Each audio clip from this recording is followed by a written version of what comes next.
Konting suka pa. Yan na po. Medyo kumulo na siya.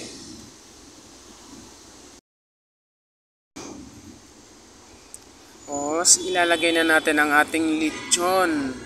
Ilalagay na po natin. Yan. Tapos hahaluin lang natin. Halo-halo lang. Mekos-mekos lang mga kakuking.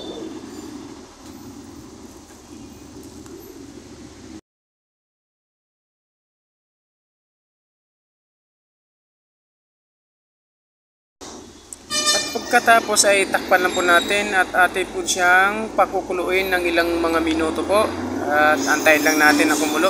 At ayan na po, kumulo na po ang ating lechon paksiw.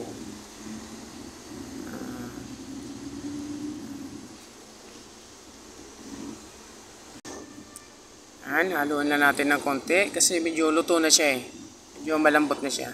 Ang pagpapakulo po niyan mga kakuking, around mga 20 to 30 minutes po para